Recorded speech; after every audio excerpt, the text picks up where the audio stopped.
Welcome back to Crown and Sage, the podcast where we talk about life, marriage, health, wealth, and everyday choices that shape our success.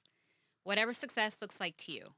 I'm Veronica, and today's episode is extra special because I'm joined by my friend and fellow Latina, Karla Lopez, and we're going to be talking about all things of life. Karla is one of the hardest working women I know. She's a wife, mother, entrepreneur, fitness junkie, and someone that I deeply admire, just so that you know. She's been in the beauty industry for over 25 years and has helped grow the iconic Gila Rut Salon brand right here in San Diego. Today, she owns her own salon and runs a consulting business on the side.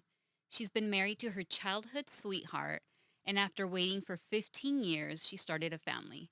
She now balances motherhood with grace and fire. Try. Hey. Not always grace, but lots of fire for That's sure. true. I hear you. I hear you on that, Karla. Yeah, definitely. So good I'm to excited see to be you. here. Thanks for Aw. having me. Of course. Thank you. Thank you. So I want to get some things just out of the way. Great. Catch me up because it's been a minute. Yeah. How are things going with work? Mhm. Where are you at and with the Gila Rut Salon and the consulting business? Yeah, great. So Gila Rut Salons has been in our community, in San Diego community, for almost 33 years. So it's Whoa. been around for a long time. At one point, we had 3 locations. Our flagship location in Hillcrest, which is the 33-year-old location. We have one in the Otay Ranch Center right here in Chula Vista. That one's going to 19 years. Oh. And then we had one in the North County in Torrey Hills. That one, unfortunately, we had to close because of COVID. And so we rehoused all of our staff to the other 2 locations right after that. But yeah, we have been busy over the years, have done so many different things in the industry. I am now, as of, late, I started a consulting company called Beauty Backbone, and that's been around, I want to say, about 7 years at this point. Oh my God, time flies. I know. And it's been a very successful company as well. It is really helping other business owners understand their own business and apply different systems that can help them have more freedom in their work and also obviously more profitability, which all business owners want. And in addition, I don't think you know this, but I was hired by a company called Qnity, which is probably one of my dream jobs for sure. my Yeah, gosh. similar idea as Beauty Backbone. They're consultants, and they really hold like the top 10% of the industry. That's their clients, and so I'm a coach for them in the business as well. Which is really fun. It keeps me on my toes for sure because I'm working with the top producers of really the entire country. Wow. And so I got to stay on my game, not only from how we operate our business, because obviously that's a lot of what I'm able to share with them and my experiences, but also because I admire a lot of the people I'm working as a coach for. And so I got to be even, one level up as a coach. So that's actually been really exciting because I feel like it's like a new spark in my career. Like you said, I've been in the industry almost 30 years. Yeah. I started when I was 2. So if you want to do the math, Yeah. it's up to you. But it's been amazing. I've done everything there is to do at so many levels, from assisting right when I got out of school and not knowing what I was doing at all to eventually becoming an educator. We run Fashion Week for San Diego. We've been the leads for almost 15 years. We've had a very, very fruitful career. And I think one of the reasons why I really love the coaching side of things and the business, consulting, is because I've done all of these things and I want to be able to share with people that are interested and that are looking to expand and kind of continuing to grow. So that's where I'm at from a career perspective. Wow, Karla. I don't know how you're keeping up with all of it. You know. My goodness, you keep it very interesting. Yeah. So what are some of the challenges you're seeing right now as a business owner? Yeah. For sure, the economy is, a little bit slower. Interesting enough, in my business, we usually see the first quarter be a little mellow. And then by second quarter, we start seeing a lot more production and more, busier books, if you will. And it's not happening that way this time around. Yeah. So I think people are a little bit nervous to spend and to, everybody's holding on to their pennies, and it got it. I understand why, right? Obviously with the administration changing and all of the new things that are coming in, people are nervous. So I think from that level, there's definitely that it's not as traditional of a year as it's been before. So, but we're standing strong, and we continue to do what we can and try to be, as excellent for our clients. And again, I mean, we've been here for 19 years, so we've been through a lot of different parts of Yeah. doing business and different um, specific things like COVID, of course, on our Mm-hmm. mind. When the economy was even horrible in 2008. I mean, there were so many things that we've been able to move through. I think this will be another of those things. Agreed. Yeah. 100%. 100%. And you, like you said, you have 30 years of experience, Hmm. ebbs and flows in all Right. industry. Curious, are you impacted by the trade war? Not yet, but we will be. Okay. So interesting enough. Okay, you wouldn't think that, right? But Right. think But about where it's made. hair salons. Yeah. One of the services we offer are hair extensions. Well, hair Ah. extensions come from overseas. Yeah. Yeah. A lot of them from the Asian countries. Yeah. And so, yeah, there's that. What else? Like some Hair dyes. supplies. Okay. Supplies, yeah. Okay.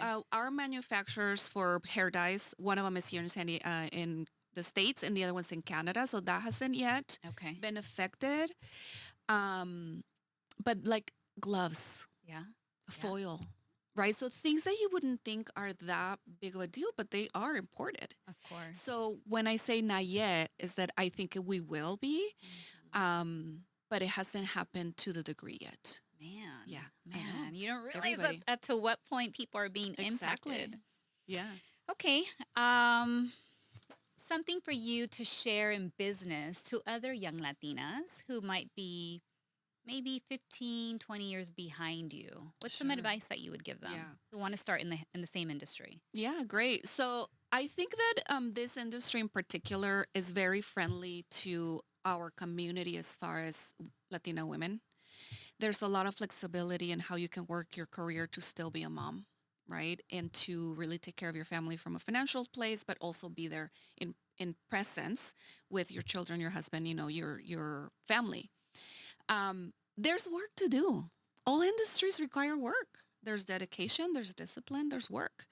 And I always say, as long as you work, you're going to get through to wherever it is you want to get to.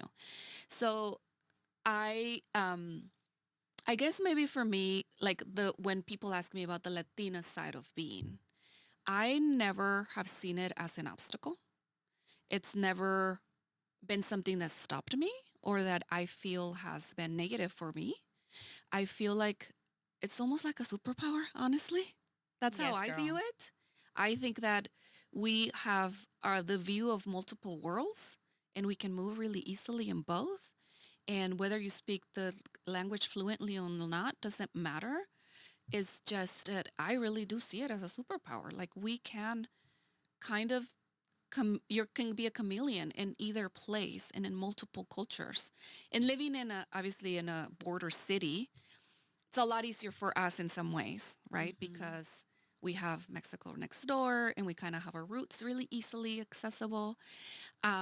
But for me, it's never been an obstacle. So I don't subscribe to that. Like because I'm a Latina, I don't get A, B, C, and D. I actually Hmm. think that because we can do more.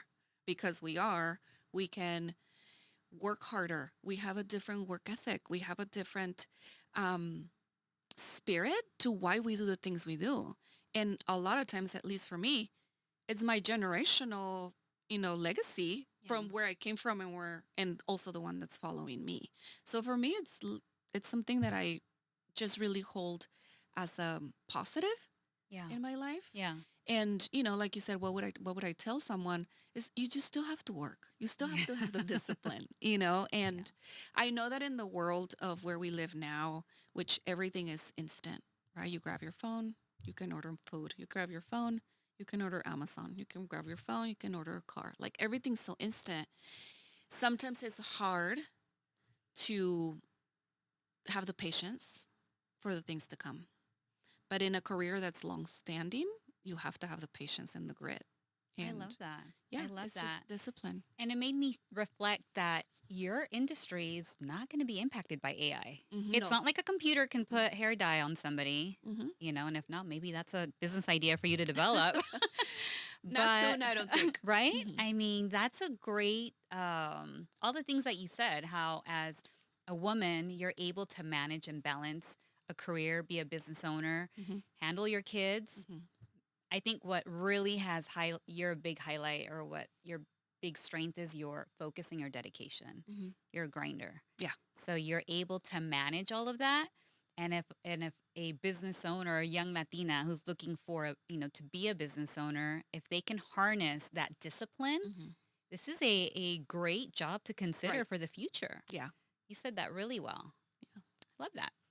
All right. Well, let's talk a little bit about children and family life Okay. and kind of reviews on as a Latina and as a business owner, how is married life? So you waited a long time to I have did. kids. You waited 15 years, and that was amazing that you waited for so long. You Mhm. built your career and you bought your salons, Right. and then you decided to have kids even after me, which I, had kids right away. So that doesn't say much. So tell me how are you managing the two kids that you have, and how Yeah. is mom life? Yeah. You know, as I kind of look at my life overall, I've never really considered myself a planner. But when I look back, everything I have has been planned. And I've worked to get to that point, right? And so when you were saying, like, you guys waited 15 years, I really wanted to make sure that I was in a position to really be a mom that wanted to have the time with my kids and that I wanted to be present. And that came from different angles. It came from being able to have time, available time to be home. And then financially, at least the level of like there's a roof over their head and we're okay. We got married really young. My husband and I, we were very, very lucky to find each other very young. So we've been married 28 years, I think. Wow. I always like, is it 27, 28? Yeah. And he's always correcting me. So somewhere along those years, we did wait 15 because we were so young when we got married. I was 18. He was 21, which by the way, for me as an immigrant, everyone in Mexico at 18, they're already having kids. Yeah. So me getting married at 18 was not a big deal in my eyes. Mm-hmm. Now everybody else was questioning. The first Mm-hmm. question I got is, "Are you pregnant?" No. Why do you want to get married then, right? So we got married, and from the minute we got married, I knew that kids were not the immediate next. Because again, from our community and how we grew up, as you get married, you have kids. That's what you do. There's not a question. That's just the way it goes, right? And the expectations, I guess. And I made it really clear to my family that's not what we were wanting to do. I think part of me is my husband and I only dated 3 months before we got engaged. So everything's been very quick. Mm-hmm. And to me, it is just what it is. I don't think it's any different. But when I hear myself say it, I'm like, oh, wow. Okay. What were you thinking? So we dated, we got engaged, and we were married 5 months after we met. And so then I was like, okay, the kid thing may have to wait in the sense of like, we've done all of these things really fast. Yeah. And maybe this is something to think about a little bit longer. Yeah. And then combined by the fact that I knew at that point I was just starting my career. And in the beginning of any career, there's a lot more demand on you, right? There's more time, there's more dedication, there's more learning, there's more time that needs to be applied to the career. And so I knew that it wasn't time yet. And I remember thinking, I don't want to have a kid to just have a kid. I want to have a kid that I can be with and that I can, raise myself, or someone that I love can raise them. I don't want to have a kid to send um, to daycare. And nothing wrong with daycare for the people that choose it. It's just not what I wanted. Yeah. And so I slept, continued on with my career. In the meantime, my husband and I mean, again, we had just met 5 months. We Mhm. got to know each other more, right? Yeah. And we traveled a lot and we did a lot of things that we wanted just as adults with no kids. Yeah. And so when the time was right, funny enough, you said, you waited to have your business. That was also part of the game. It was part of like, I'm not going to have a kid when I open a business. Already a business consumes every energy, everything, your mind, your actual time, your physical being in the business. And I knew that I couldn't split myself fairly to both. So you know what? Let's just wait. Again, I was super young, so I didn't feel like there was any rush from an age perspective, Mm-hmm. from a female clock Clock ticking. ticking. No. No, I didn't feel any of that. And my husband's was very supportive. And so when we decided to, I remember this conversation with my mom right when we opened the salon. And she said to me, I think it's time for you to have kids. And I said, okay. She never had asked me. She never had questioned why. Never until that day. She said, I think you're ready. And I said, why are we having this conversation? And she said, well, you've been married a little while now. You opened the salon. Okay. Like it's time. And I was like, no, Mom, because now the grind really starts. Mm-hmm. I mean, when I opened my business, I was working 7 days a week, Yeah. every single day. I remember. Yeah. And I did it with love. I loved it, right? It wasn't like this sacrifice that was like killing me. It was just, I knew that's what was going to be needed. So I prepared myself for it. I told my husband, I'm not going to see you very much. It's going to be 1 year, just 1 year. And after that year, it'll be a little easier and, we'll get going. And so I knew that a kid was not in the plans at that point. I just thought it wouldn't be fair. It wouldn't be fair for him. And it wouldn't be fair for us as a couple. And so we waited and waited. And at one point, people started to ask us more because obviously you'd been now together, multiple years and what's going on. And so we actually told people we weren't going to have kids. Oh, yeah. I didn't know that. Okay. Yeah, we did. Very clever. We just wanted to be left alone. Yeah, for sure. My sister-in-law came to me one day and she was like, I never met, I mean, I don't want to intrude, but can you have kids? Oh, man. Yeah. And then I said, actually, I'm always trying not to. So I have no idea if I can. And she's like, oh, so it's by choice? I'm yeah. like, oh, yeah, it is by choice not to have a child. So anyway, our kids were very desired. We were ready. I know that people say you're never ready. And I think there's a lot of truth to that because I think what it means is you're not ready to understand what it really is going to look like and how everything's going to change. But we had done a lot of things we had wanted. We had partied. We had traveled. We had slept in and not. And like everything that we wanted. And at that point, we were like, okay, it's the next step. So then we had our first kid. Mm-hmm. So now you have two. I have two. And your youngest is... My youngest is 9. 9 She's already. 9. Yeah. Oh, my goodness. Yeah. So you're going through all of the right school, wrong school, friends, wrong friends, athletics. Oh, yeah. Are we going to make them professional soccer players? Yeah.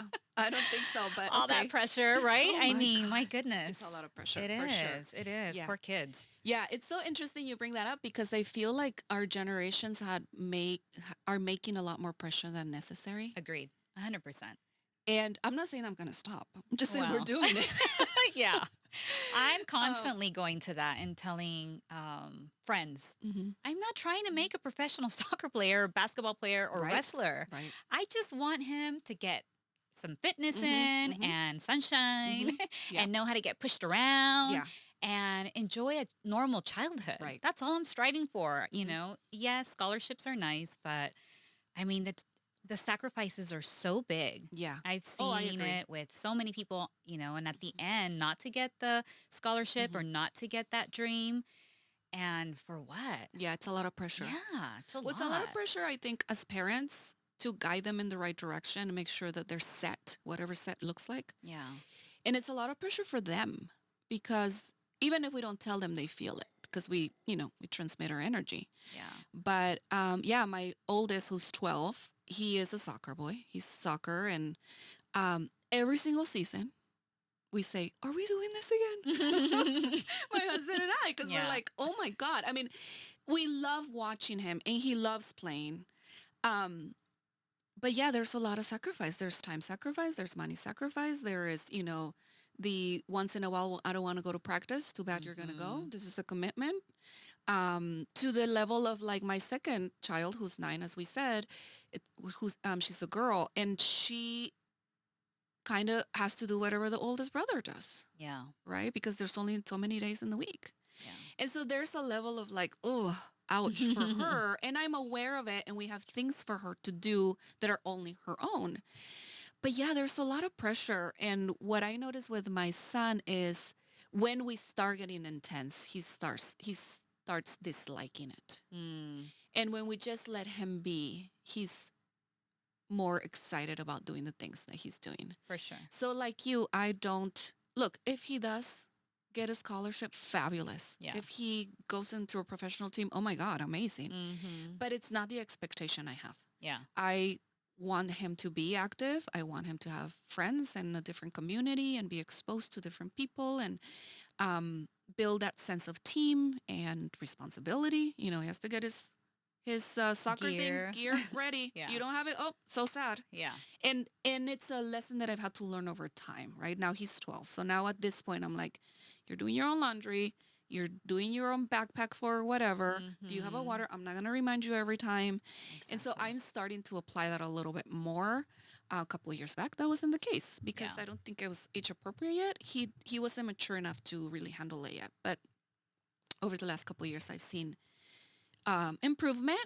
And a lot of it is me guiding him, Yeah. or nagging him. Yeah. Guiding. I have to share a story with you. You actually taught me when I had a baby to let my husband figure it out.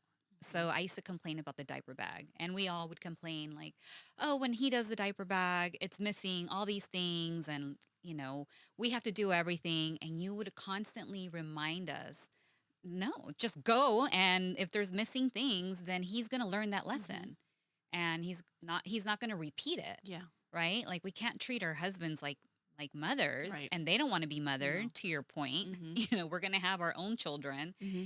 and that's who we apply that to. And I've always kept that in the back of my mind, not just only with my husband, but with my kids. Yeah. Like now it applies, but there's also a point where you have to let them go and fail. Yeah. And it's if you're thirsty at practice because you forgot to bring two waters instead of one, Mm-hmm. it's not going to happen again. Right. If you're cold because you forgot to bring your jacket, Mm-hmm. you're going to be cold one night Mm-hmm. and it's not going to happen again. Yeah. My kids learned that early on, and it's a lot with those wise words that you Mhm. shared with me when we Mhm. were younger and just getting started, that I learned to apply that and Yeah. stop trying to control everything. Yeah. Yeah. And I think part of the reason why that was a lesson for me when I learned it before I shared it with you is sometimes as mom, as women, as Latina women, we take care of the household in a lot of different ways. That's just what's expected, right? And we just do. We don't question it. We're good at it. We're nurturers. We want everybody to be okay. And I think those are strengths. But I think that sometimes in that strength, you don't allow other people to show up in their strength. And that's what I started to notice with my own husband, because my husband's very capable and he's very smart and he figures it out. But I wasn't giving him the room to do it. And the other thing that I've learned in that process, and I always learn it still, like I get reminded, is it's not going to be the way I want it. Mm, It Yeah. usually isn't the way I want it. Yeah. Like whatever it is, putting the bag together or doing the groceries or, whatever it is, it's not going to be the way I want it, but it's going to get done. And it's not wrong. It's just not how I wanted it. Oh, well, too bad. I love that, Karla. That is something we need to remind ourselves Yeah. all the time. I need to remind myself because you're right. And it doesn't mean that our way is the best way. Right. Well, it is to me, but not to them. Right. But it's okay. It's all good. Totally, of course. So yeah. Aw. So now with the kids is the same way. My parenting style is very much, I'm going to show you, I'm going to guide you, and then you're on your own. And they usually do well. Maybe they have a hiccup here or there, but I think it's like one of those things of allowing them to fail safely. So in the little things, because eventually that helps them to get, a little bit more grit and to figure it out for themselves. Last night, yesterday we had a birthday party, and my daughter, we bought the gift, and I said, go in the closet and get a bag, Bag. a bag for the gift. And so she opens the door, and she's like, I can't see it. And I'm in the kitchen cooking. And I said, okay, well, go inside the closet, inside. And she's like, well, it's behind this thing. I'm like, okay, you're going to figure it out. And then she's like, oh, I'm like, yeah, you're going to figure it out. And she did. Yeah. She figured it out. Now, the bag was a little smaller than I wanted. It still worked. I left it alone. Yeah. Like she figured it out. So with her, and it's very interesting, as probably happens with your kids, I have to be a different kind of mom for each of the kids. Oh, for sure. Which took a little bit of time for me to figure out.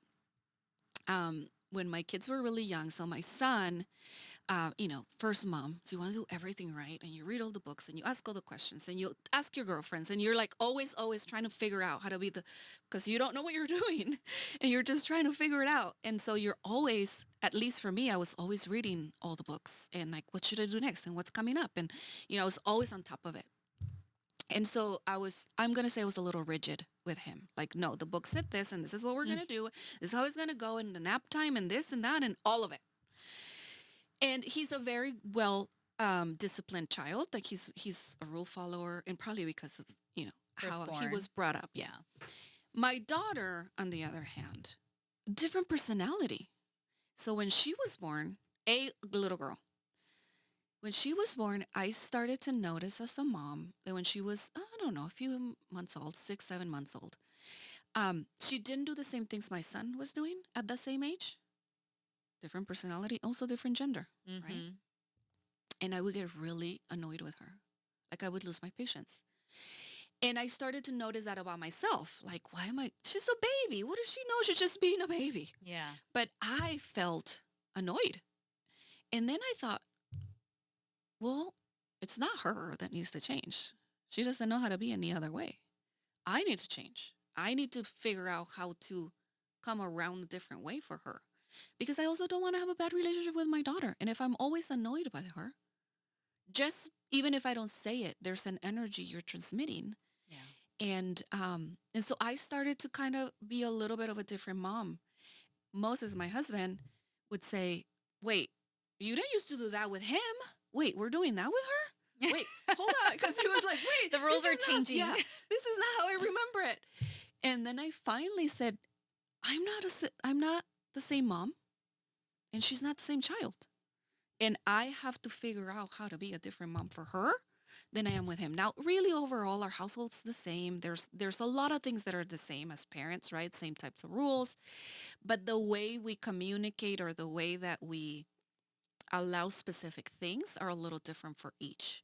And one of the things that has been hard for me as a female, and I don't know if this happens to you, but when I was growing up, it was very distinct ways of, if you're a girl, you do this, and if you're a boy, you do this. If you're a girl, you're allowed to A, B, C, and D. If you're a boy, you're allowed to A, B, C, and D. And as a girl, I always felt upset that I couldn't do the same things the boys were doing. So I've tried really hard not to have that separation, but still I have to be a mom for the different personalities and the different stages. Does that happen to you? For sure. For sure. And I have an equal housing opportunity home. So in my house, yes, it's all about housework, and that is shared evenly among everyone. My poor son is so tired of hearing me say, wash the dishes. He now washes his clothes, equal opportunity. Yeah. And the girls do the same, and they have to, for sure. Exactly. Yeah. My sister, I don't see it this much, but so I have a brother and a sister. I'm the oldest. Then it's my brother and there's my sister. And my sister often mentions how my mom is different with my brother. And when she mentions it, I'm like, oh, yeah, sure. But I never noticed it growing up until now. And now as a mom of a boy and a girl, I'm like, do they see that? I think they're too young right now, but I wonder if eventually they'll be like, well, yeah, you're, how sometimes it's like, you're the favorite or you get away with, right? And so I'm like you, trying to make the equal opportunity for everything, for, yes, house chores, but also opportunities. Yeah. Just because you're a girl. Exactly.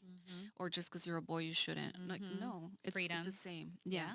I talked to my husband about this, and he always gets a little not so happy with me, but sometimes, and I don't know why, I think it's funny, and it's also a little maddening to me, because they will say, they meaning my brother and my husband, will say to my son, do you have a girlfriend yet? Mm. And my son's not interested. Like he's into Mm-hmm. sports. He wants to be with his boys. He's not at that age yet. Yeah. And so he'll be like, no. And they start pressing him. There's no girls you like? And he's like, no, leave me alone. Kind of like, ew, right? Mm-hmm. And so then I tell my husband, you better be asking our girl that Yeah. when she's that age. Mm-hmm. And he gets so taken back. Like, what? No, that's my little girl. I'm like, equal. This is equal. Yes. So if you're going to ask him, you have to say, how is that going to turn out for the girl? Yeah. Or vice versa too, right? Like what's expected for her is expected for him. Mm-hmm. So yeah, it's just an interesting, parenting is so Yeah. multifaceted. But I love that. I love that we're able to apply some of the old school ideas Yeah. and apply it to, the American ideas Right. and open our kids up to equal opportunity. Mm-hmm. I think that's definitely a more American Yes, mindset. I agree. And I love that. Those are the I do really too. good things that we bring forth, and our kids are going to be better for it. I agree. Yeah. Yeah. And this is why, like, going back to what I said earlier, like, I don't think being Latino or Hispanic, of a different culture is a bad thing. I get No. that there is differences that sometimes we feel like we don't belong in a specific, place. But I think that's what makes us unique, Agreed. and it makes us, see the world in different views. Yeah. That's sometimes way more expansive. Yeah. You Yeah. know? To your point, I actually have 2 daughters and a son, as you know, and my oldest daughter was influenced by my son in wrestling, and she became a wrestler, Oh, really wow. good I wrestler, remember and that. graduated and went to CIF, did amazing. And my middle daughter is actually really good in football. And Really? it's not something that I would have pushed, but she's so good Mm, that she's going to high school now. And we think she's going to, want to do flag football. And cool. that's not going to surprise us. It surprised me. It surprises me to see my daughters in these traditionally masculine sport Sports. roles. Sure. But how awesome that Yeah, they that can, is really cool. Yeah. and that they feel so empowered Mhm. to do it. Yeah. And That is very I'm cool. like, wow. And we Mhm. see it. We're like, you're going to be in football. You're like really good. And she plays all the time with my son, and she loves it and she That's enjoys it. awesome. Yeah. Yeah. So, Have you seen the opposite? Has your son been influenced by the female energy? not so much. And that surprises me too. Mm. Having 2 sisters in the household, we're very female centered. I Uh-huh. mean, I had Yeah. help, and it was a woman and me, and I worked from home, and the 2 sisters, and he's like totally anti Really? female. Now, even the color pink is not okay How in anything. funny. He's just boy. Very boy. And he Mhm. has been since he was a baby, always very empathetic about being a boy and whatever that means to him. Even Mhm. before he knew that pink was a girl color and blue was a boy color, Mhm. he just was, Yeah. he's always been very, very Oh, masculine. that's interesting. But he is learning how to be sympathetic Oh, to women good. and a lot of empathy Mhm. because there's so many Great. women in the household. He's definitely learning to be, like I mentioned, he knows how to do everything. Right Mhm. now he's learning how to cook. So that's the goal of the summer. But he washes his own clothes, cleans his own bedroom, does Good. his own sheets. Like he takes care of his areas. Mhm. And I think he's doing even a better job than his sisters. Oh, funny. Which I Interesting. love. Yeah, that's great. Yeah. That's great. Yeah. I don't know if you remember this, but when you were pregnant with Mateo, Okay. you didn't know what you were having. No. And we thought it was going to be a girl, like Yeah. all our friends, Yeah. because you had 2 girls. And we're Yeah. like, it's a girl. Of course. And you were like, no, it's a boy. And we're like, but you don't even know. Yeah. And the rest of us were convinced.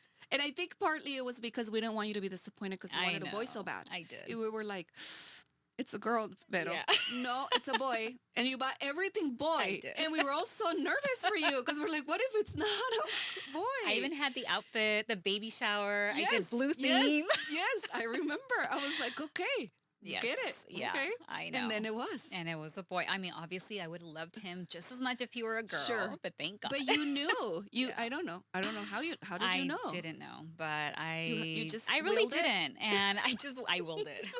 I thought my first was going to be a boy. And they took her out of me, and I asked, think I "What is it?" remember. I think They I were like, "It's a remember you girl." said it was gonna. You thought she Yeah. was gonna be a boy. How funny. I have a lot of boy energy. I had 2 brothers. So that was just, I don't know why I really wanted a boy. Okay. And it's been so rewarding, Yeah. as you know. The Yeah. boys have such a great Yes. relationship with their Mhm. moms. It's different. Mhm, it's very different. Yeah. Yeah. No, I do really enjoy that about my son and I. It's just very easy with us. I mean, not to say that I don't have to remind him 3 times to put his shoes away and, that kind of stuff. But from an energy place and how we communicate, it's very easy. And it's very interesting because I don't know if it's the male and male energy with my husband and him, but they really do have a little more of like that. Yeah. I'm like, okay, guys, you relax. And it's the same with my daughter and I. And my husband, oh no, they're best friends. Yeah. I'm like, Just okay. wait. Oh no, I Just don't want to wait. wait. I can't handle it. The good stuff is yet to come. All that girl you gotta show me all the energy. things. It's not as bad as I thought. Okay, good. It wasn't as bad as, well, I still have one that's still going to go through high school. But my oldest daughter and I did not have a difficult time. Probably middle school was a little. With your first daughter? With my first daughter. Okay. And my second daughter was easy in middle school. So, high school is still coming. Yeah. But it wasn't as bad. What I did find out that I was triggered a lot. Oh. So having daughters triggers you and reminds you of you when you were that age. And they're so much better than we were in regards to what they're watching, how they're thinking, their maturity levels. That's we were good. way more mature at their ages. And, anyone you talk to and you talk about what you were doing at 17 is a lot different than I think. So you think we were mature? Way more mature. We were doing things a lot quicker. Okay. We were, even though we didn't have social media, at least in the South Bay, a South Bay Latina was was going to TJ and partying at 17, and that was normal. That was dangerous. Very dangerous. We didn't think it was dangerous. We thought it was cool. Yeah. But can you imagine your daughter at 17? No. I mean, my daughter's 18, almost 19, and she's never been to TJ, and that's not of interest to her. I'm glad. To go party, No, I don't want her to go. No. So it's very different. The middle schoolers, too, are, I guess it also depends on your community and where they go to school and who their friends are. That's going to have a big, of course. That's going to play into it. But I definitely feel in general that my girls are a lot more innocent at their age than I was at their age. I'm okay with that. Yeah, of course. Of course. Yeah, we'll see. I don't know. Well, I think, again, it's hard not to compare the boy and the girl and what they do. And to me, it feels like my daughter's more mature. Like at her age, what she's doing at her age versus what her brother was doing, very different. Yeah. Not bad, just different, more mature. So that, I think, it's been an interesting thing for me. But going back to what you said earlier, which is like feeling triggered. Oh, yeah, I'm always triggered. And then when people tell me, she's your mini you, and I'm like, no, she's not. Is that a good thing or not, depending on the day? Yeah. Because, she definitely does. For me, I think partly is, and I tell my husband this all the time, is he overprotects her. In my opinion, overprotects her. He's just being a dad and protecting, his daughter. I call it overprotecting because for me, it's like we are more capable than you think. Yeah. As females. And so for me, it's like she's fully capable and she can do it and she's smart and she's completely okay to do it. And for him, it's like, no, let me do it for you. And I'm like, no, let her do it. But is he being a gentleman or? I think it's a little bit of that and just being dad. Like, I want to protect you. And I think it's fine. I get it. I'm not upset at it, but I'm like, she can do it. She's playing you because she could do that. And so I'm less forgiving with my daughter and how she behaves than I am with my son. Okay. And he's the opposite. He's way more strict and kind of pushes him more than he does my daughter. Yeah, it makes sense. So it's just an interesting, like the dynamic. observation. Yeah. Okay, I have a question for you on kids before we transition to something else. Do you let your kids ride their bikes on their own around the block? By themselves? Yes, by themselves. No. How weird is that? Did you ride bikes on your own? I mean, I remember the other day I was thinking that I used to walk to middle school by myself, and it took me like 30 or 45 minutes. So it's at least a mile away. Yeah. And I never questioned it, and neither my parents. And like, my kids don't go to the park by themselves, and it's like 5 blocks away. Yeah. I'm feeling like right now we're in transition point because of their age. My son's starting middle school, right? So like now I'm starting to be like, okay, what things can I be a little more flexible with, and what is he ready to do, and that kind of stuff. But no, no. They're always with us. right? Yeah. I find that so odd. I used to live in not the best neighborhood in San Diego, and I would ride my bikes all over, Yeah. and there was gang activity, and it was not safe, but Interesting. we just did it. Yeah. And And we live in such a safe I community. know, I know. And I actually had one of my son's friends come over on Friday, Mm-hmm. and he was going to come spend the night, and he came up in his bike. And I was so proud of him. Right. I'm like, wow, you came from your house. He only lives 2 blocks away. Okay. But I'm like, you came in your bike with your backpack and your So pillow, impressive. everything, right? But I'm like, my kids will not leave the cul-de-sac where Yeah. I can see them. And my son is taller than me. Really? He's Already? 110 pounds. Oh yeah. He can handle it. Yeah. He's 12 years old. Yeah. 13. He just turned 13. And my daughter's 14, almost 15. They will not leave the end of the cul-de-sac They where don't they want can't to. be seen. My kids don't They're ask. afraid. Okay. They're afraid. But do they think they're afraid because we just didn't give them the security to feel like they could do it? Oh, maybe I play a big part in that. I Sure. was constantly telling them about all the dangers, right? And Yeah. being kidnapped. Uh-huh. And, I took full responsibility, but I would have thought they would have outgrown it by now. And it Oh. surprises me that they still are not. They won't walk the dog because they're afraid. Maybe a little bit they're lazy, Uh-huh. but mainly it's they're afraid to go on their own Okay. and be kidnapped. Okay. Wow, maybe My, I just my did a kids horrible don't job. know. I understand where it came from. I think my kids are they haven't asked if they can go to the park by themselves because I think they think I'll say no. I Mm. probably will say no. As of right now. Yeah. But maybe we'll start practicing this summer. So my son will ask me if he can go on a play date, right, to his friends. And I'm like, okay, that's fine. I will take you. I will pick you up. That kind of thing, right? Because again, I feel like we're in transition point. Like he just finished elementary school and I'm starting to see signs of maturity where I could be like, I can trust you. This summer, because they just started their summer break, there was 1 week where we couldn't find any camps because no camps were open yet.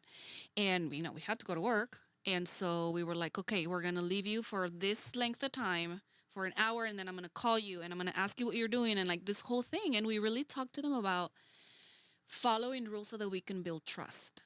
And they did really good. And so I think that that's where we're at right now with their age group is that now I have to start thinking about ways that I can help them build trust and like how you do that. Like, when we go to a restaurant, ordering your own food and then paying, right? Or, when you go to the grocery store, I'm going to wait for you in the car and you need to go get these 3 items and here's money. Like things that we Oh, I were like that. doing. Mm-hmm. We were doing those things. Yeah. We didn't even question it Yeah. at that age, but we haven't given them that guidance, I don't think. But it's time. It's time. It's time to start letting go some of the the rope because that's we got gotta to coach build each them. other. Yeah. Especially when it comes to boys. Yes. Because the girls, you're gonna expect her to do it. Yeah.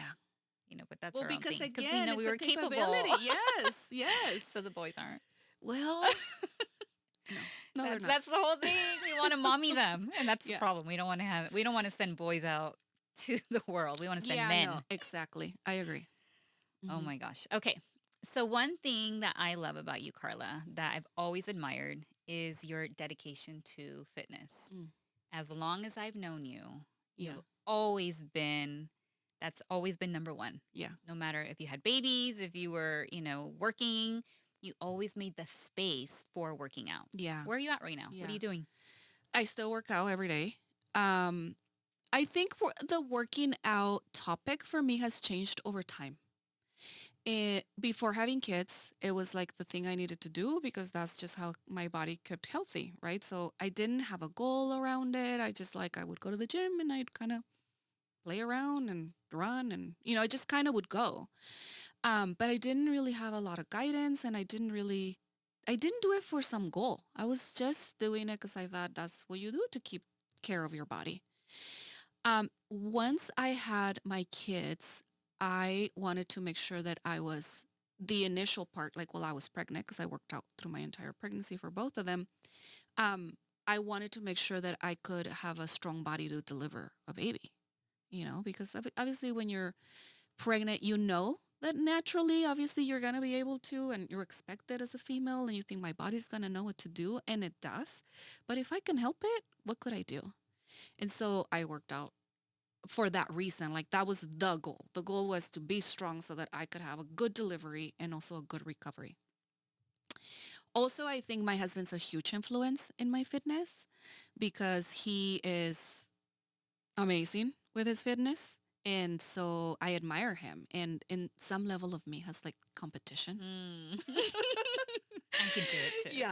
Yeah. So it's like this level of competition with him. And like, I always say I'm trying to keep up. So I really, I get inspired by him. So like at different parts of my life, it's meant different things for me. After I had when I had my first son, as you know, your body changes completely and you don't feel like yourself. And the weight that I had, which wasn't a lot, felt different to me. I wasn't comfortable. I wasn't comfortable in how I looked, how I felt, how I moved. And so then that was the new goal. It's like, I want to just feel better. I want to feel better. I want to look better. I want to fit in my clothes. And to be honest, I have always been, my frame is small. So I've never been like, majorly overweight or have had a problem. But even when your frame is small, there's things that you want to look different or feel different with. And then probably about 5 years ago, it became more about energy. Mm. Because yes, working out in the moment when you're doing it, it gets you tired. But it gives you so much energy. Like you're producing energy. So what happens is you're stressing your body to do something in the exercise, and that generates energy for the rest of the day. So it became about energy and like, oh wow, when I work out, I feel better. I have more energy. I'm more alert. My brain is on fire. And my kids are young and I have to keep up and I want to be a really Mm-hmm. good mom. And being a good mom is different for everybody. But for me, it was like hands on. I want to go to the park and run with them. I want to be able to wake up early and make their lunch and everything, with a good sense of energy and not feel like, oh my God, I'm dragging. And I've never been a coffee drinker. So I know people say, well, after my coffee, but that was not a tool I used. And so I was like, well, what is it? So then it was energy. That was like the main goal. Lately is perimenopause. Oh, girl. Okay. Which is another 5 other Yes. episodes of Yes. podcasting. But it's this new age that I'm entering around my body is changing, whether I like it or not. And how can I help it change the strongest way possible?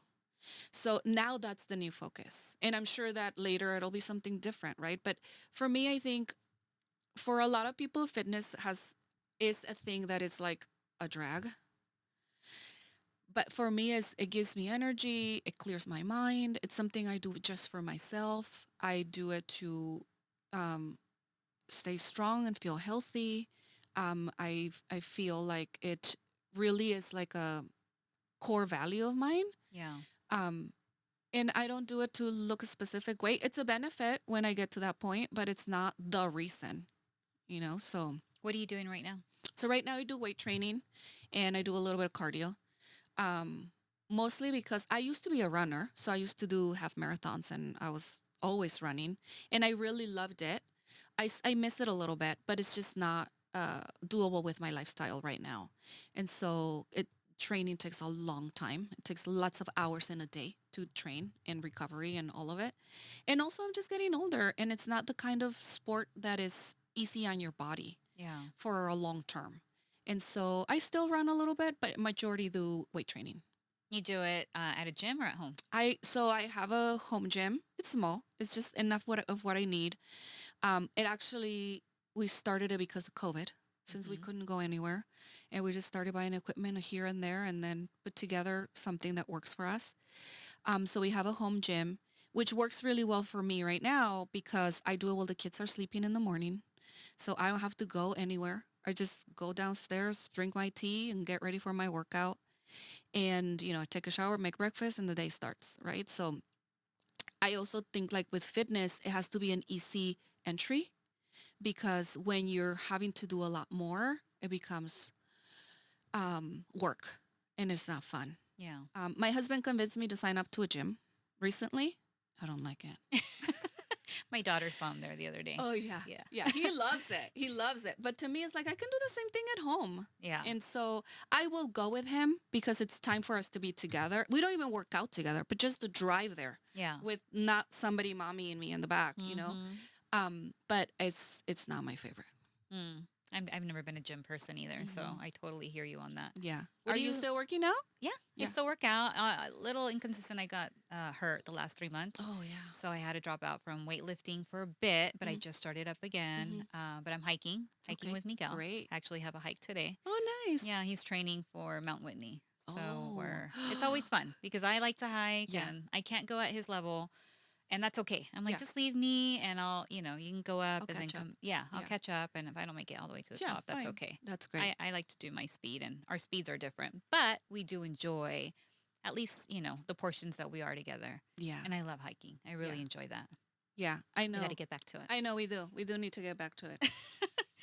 So I want to just wrap up some things here. I want you to think a little bit about community legacy dreams. I know right now your life is very centered around your children and your family and you're in a different season. Yeah. But as you think about the legacy, that you want to leave your kids, Mhm. what do you think about? I mean, I really work on having them be proud of their heritage. I think it's really important. For me, and moving to this country, I was 9 years old when we immigrated to this country. So I was born in Mexico. I was born in Guadalajara. And I, for many, many years, didn't feel like I belonged in either country, right? So I'm here and I'm a Mexican. you're not from here situation. And it didn't bother me, but it was there, right? Like it was something I noticed. And then I would go to Mexico and it would be like, well, you're not from Mexico. So you're the, you know, American cousin. I'm like, but I'm really not. And I don't want my kids to feel that way. I want them to feel belonging in both places. And so for me, it's really making sure that they understand their heritage, that they're proud of it, that they can speak the language. They don't have to be perfect, but they can communicate comfortably, that they can come and go and feel welcomed in either. That's an important part. And I also, I want them to, I had the privilege of working in an industry that I love. Like, I love my job. I love what I do. I love going in the salon, seeing our clients, seeing my team, transforming people's image. Like, all of that has been really fun for me. And I want them to have the same privilege to say, I can do whatever feels right for me. And I don't think there's one way, right? There's many. And I think where we're living now, there's even more ways that were not traditional to us. And Yeah. that's like exciting to me. So I want my kids to have the freedom to choose how they want what their path needs to look like. I don't have an already preset way. I will guide them and I will probably push some some specific agenda along the way, but I also have a lot of room to be flexible and allow them to be their own person, so that's also part of the parenting style I have. What do you do right now to help them with that transition? Mm-hmm. I know you're very specific on I the am. things that you do for them. Yeah, so 3 years ago I noticed that their Spanish was starting to stop. I guess they weren't really progressing in their Spanish. And yes, living in a border city, a lot of people are bilingual, but it's not what we speak all day unless you intentionally speak Spanish, right? And so I started to notice that they were starting to feel more uncomfortable speaking Spanish, or it was very limited. And so I actually took them down to Mexico for the whole summer. So we did a Mexico immersion program designed by me. It was not some official anything. It wasn't an official thing. I'm very lucky that we have family in Mexico still that opened their doors to us, and we were able to stay with them over a month time. Wow. Yeah. Okay. And that actually was very fruitful because they not only are completely immersed in Spanish, like there was no other way. They had to speak Spanish and practice what they knew and learn more. They also started to get more comfortable with the culture because it's a very different lifestyle. Mm-hmm. And so the culture became a little more like, oh, okay, like I got it. Okay, I understand. I know where this comes from or how that became. And the cherry on top was that they got close to my family, who they didn't really, um, they didn't grow up with them, right? Because they're in a different country. And so that has been an amazing like opportunity for us to do. It's not easy. My husband and I still have to work. And so we alternate.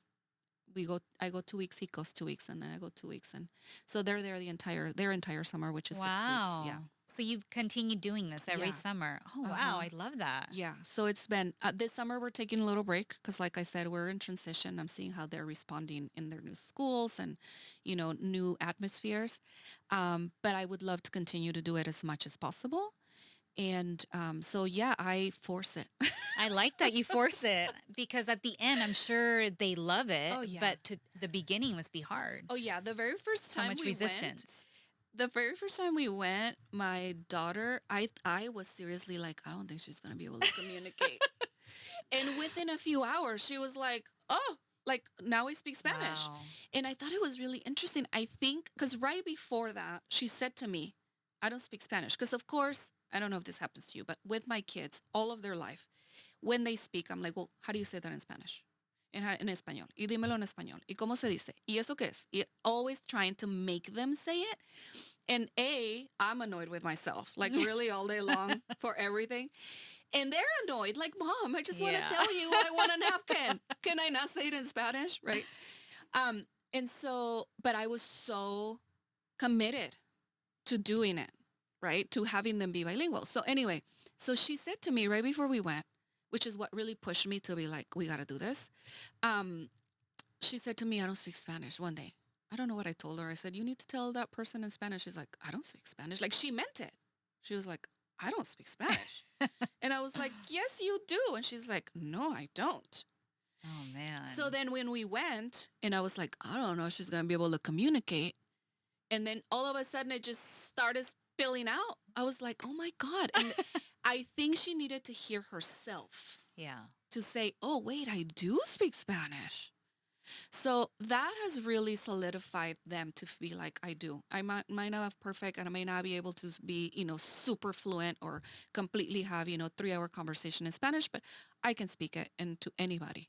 So that has been, a source of pride for me to see them do that. Oh, I love that, Karla. Yeah. Good for you. Again, commitment. Yeah. That is your word. You are committed. Yeah. Once I decide, there's no going back. Watch out. Watch out, kids. Right. I think we're kind of coming down to the end. So before we wrap up, what's one piece of advice you'd give to the women out there trying to do it all? Because listening to you do it all, Karla. Yeah. And feeling like she's not enough. Oh my. That's a big one. I don't think I do it all.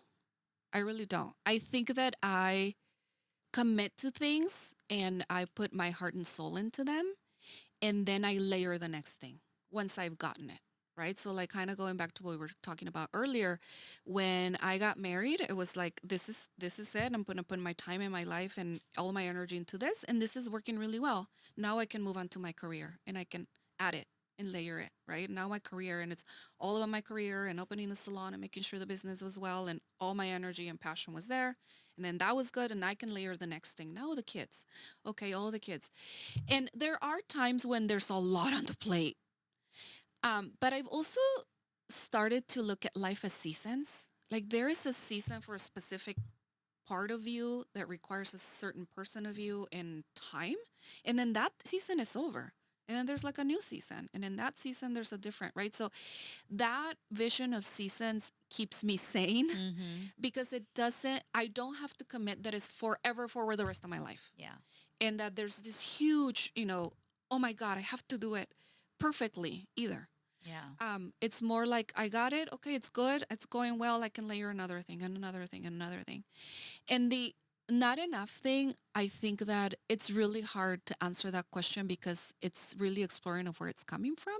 And I think a lot of times, sometimes it's because you were told that and then you believed it. Sometimes it's because you don't yet have the capability, you haven't built the capability to feel like it's enough of it for you to do whatever it is you want to do, open a business, be a mom, get married, whatever it is, right?